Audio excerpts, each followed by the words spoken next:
ഇനി നമുക്ക് ഡിസ്കസ് ചെയ്യാനുള്ളത് EV-നെ പറ്റിയിട്ടാണ്. അതാണ് കുറച്ച് കോൺട്രവേഴ്ഷ്യൽ ആയിട്ടുള്ള കാര്യങ്ങൾ. കാരണം ഞാൻ പറയുന്ന അഭിപ്രായങ്ങളിൽ വ്യത്യാസമുള്ള ആളുകൾ ഉണ്ടാവും.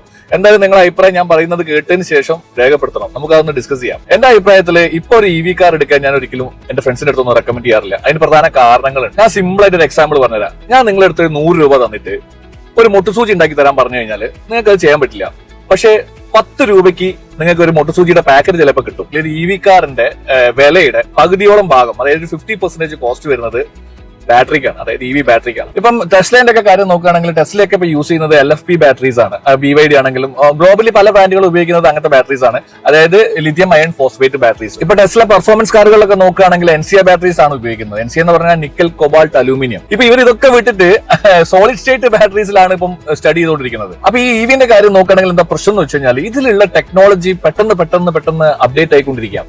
ഇപ്പൊ നമ്മളൊരു EV എടുക്കുകയാണെങ്കിൽ ഇപ്പൊ EV-ക്കൊക്കെ ഉള്ള വാറന്റി എന്ന് പറയുന്നത് എല്ലാ കമ്പനികളും കൊടുക്കുന്നത് 8 വർഷം 1,60,000 1,50,000 കിലോമീറ്റർ ഒക്കെയാണ്. അതായത് EV കാറുകളിൽ ഇപ്പൊ ഉപയോഗിക്കുന്ന ടെക്നോളജി ആയിരിക്കില്ല ഒരു 10 വർഷം കഴിഞ്ഞാൽ. ഇത് എന്റെ ഐഫോൺ ആണ്. ഈ ഐഫോൺ ഞാൻ എടുക്കുന്നതിന് മുമ്പുണ്ടായിരുന്ന ഫോൺ ഞാൻ എക്സ്ചേഞ്ച് ചെയ്യാൻ പോയി. അപ്പൊ അവർ ബാറ്ററി ഹെൽത്ത് നോക്കിയിട്ടാണ് എനിക്ക് വില പറഞ്ഞത്. ഈ വാഹനം നമ്മൾ ഓടിക്കുന്നതിനനുസരിച്ചിട്ട്, അതായത് ബാറ്ററിയുടെ മാക്സിമം ഉപയോഗത്തിനനുസരിച്ചിട്ട്, കവർ ചെയ്യുന്ന കിലോമീറ്ററിനനുസരിച്ചിട്ട് ഇതിന്റെ ബാറ്ററി ഹെൽത്ത് ഡീഗ്രേഡ് ചെയ്തുകൊണ്ടിരിക്കും. അതായത് ഡീഗ്രേഡേഷൻ എന്തായാലും സംഭവിക്കും. നിങ്ങൾ ഉപയോഗിച്ചില്ലെങ്കിൽ അതിനനുസരിച്ചിട്ടായിരിക്കും ഇതിന്റെ റീസെയിൽ വാല്യൂ ഉണ്ടാവുക. നമ്മൾ വണ്ടി എടുക്കുന്ന ടൈമിൽ പല തള്ളും ഞാനിത് ഈ അടുത്തൊന്നും കൊടുക്കൂല, കുറെ കാലത്തേക്കാണ് ഉപയോഗിക്കുന്നതെന്നൊക്കെ പറഞ്ഞിട്ട് കുറച്ച് കഴിയുമ്പോഴത്തേക്ക് ഇതിന്റെയൊക്കെ ടെക്നോളജിയും കാര്യങ്ങളൊക്കെ കംപ്ലീറ്റ്ലി മാറും, ഔട്ട്ഡേറ്റഡ് ആവും. അതായത് പഴയ ടെക്നോളജിയും പഴയ ബാറ്ററി ടെക്നോളജി ഒക്കെ ഔട്ട്ഡേറ്റഡ് ആയി കഴിഞ്ഞാൽ നമ്മൾ ഈ മേടിച്ച മുതലിന് വില കിട്ടത്തില്ല വിൽക്കുന്ന ടൈമിൽ. ഞാനൊരു എക്സാമ്പിൾ പറയാം. എന്റെ ഒരു ഫ്രണ്ട്, അതായത് നമ്മുടെ മുസ്തഫന്റെ ഫാദറുടെ കയ്യിൽ ഒരു ഇന്നോവ ഉണ്ട്. 2009 മോഡൽ ഇന്നോവയാണ്. 3.5 ലക്ഷം കിലോമീറ്റർ ഓടിയിട്ടുണ്ട്.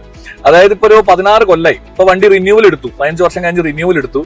ഈ വണ്ടി 2009 എടുക്കുന്ന ടൈമിൽ അതിന്റെ മൈലേജ് എന്ന് പറയുന്നത് അറൌണ്ട് 12 കിലോമീറ്റർ ആണ്. ഇപ്പൊ ഈ 16 വർഷം കഴിഞ്ഞതിന് ശേഷം അതിന്റെ കിലോമീറ്റർ എന്ന് പറയുന്നത് 12 കിലോമീറ്റർ ആണ്. 12 കിലോമീറ്റർ മൈലേജ് ആ വണ്ടി കിട്ടുന്നുണ്ട്. അപ്പൊ ഈ EV ആയിട്ട് നിങ്ങളൊന്ന് ഞാൻ പറഞ്ഞ കാര്യങ്ങൾ വെച്ചിട്ട് ഒന്ന് കമ്പയർ ചെയ്ത് നോക്ക്. ഇപ്പൊ ഫോണിന് വരെ നമ്മൾ ഉപയോഗത്തിനനുസരിച്ചിട്ട് ഹെവി ഉപയോഗമാണെങ്കിൽ ബാറ്ററിന്റെ ഹെൽത്ത് കുറഞ്ഞുകൊണ്ടിരിക്കും. പിന്നുള്ള ഒരു പ്രശ്നം എന്ന് വെച്ചാൽ ഗവൺമെന്റ് പോളിസിയാണ്. ഗവൺമെന്റ് EV എടുക്കാൻ വേണ്ടിയിട്ട് നമ്മളെ മാക്സിമം പ്രേരിപ്പിക്കും. ഇതിനു മുമ്പേ പല EV വണ്ടികളും ഗവൺമെന്റിന്റെ പല പ്രൊജക്ടുകളിലൂടെ വന്നിട്ടുണ്ട്. അതൊക്കെ ഇപ്പൊ കട്ടപ്പുറത്ത് നിൽക്കുന്നുണ്ട്, ഓട്ടോറിക്ഷ വരെ. കാരണം എന്താ വെച്ച് കഴിഞ്ഞാൽ ഇത് ഭയങ്കര എക്സ്പെൻസീവായി ഇതിന്റെ ബാറ്ററി എന്ന് പറയുന്നത് ഇപ്പോഴത്തെ കണ്ടീഷനിൽ. പക്ഷേ ഈ ബാറ്ററി ചീപ്പ് ആവണം. ഒരു മാസ് പ്രൊഡക്ഷൻ ആ ഇൻഡസ്ട്രിയിൽ വന്നു കഴിഞ്ഞാൽ ഇതൊക്കെ ചീപ്പായിട്ട് എല്ലാവർക്കും ഉപയോഗിക്കാൻ പറ്റുള്ളൂ. ഞാൻ നേരത്തെ പറഞ്ഞ മുട്ടുസൂചിന്റെ സാമ്പിൾ വെച്ചിട്ട് നോക്കിയാൽ മതി. ഇതിന്റെ ഇടയ്ക്ക് എന്താ സംഭവിക്കാന്ന് വെച്ച് കഴിഞ്ഞാൽ പല പുതിയ ടെക്നോളജികളും വരും. അപ്പൊ നമ്മളെ കയ്യിൽ എന്തായി, നമ്മൾ ഈ സാധനം പിടിച്ചുകൊണ്ടിരിക്കേണ്ടി വരും. കാരണം നമ്മൾ ഈ വണ്ടി പിന്നെ അവസാനം നമ്മളിൽ നിന്ന് മേടിക്കാൻ ആളുണ്ടാവില്ല. വളരെ ഔട്ട്ഡേറ്റഡ് ആയിട്ടുള്ള ഒരു ടെക്നോളജി ആയിരിക്കും നമ്മളെ കയ്യിൽ ഉണ്ടാവുക.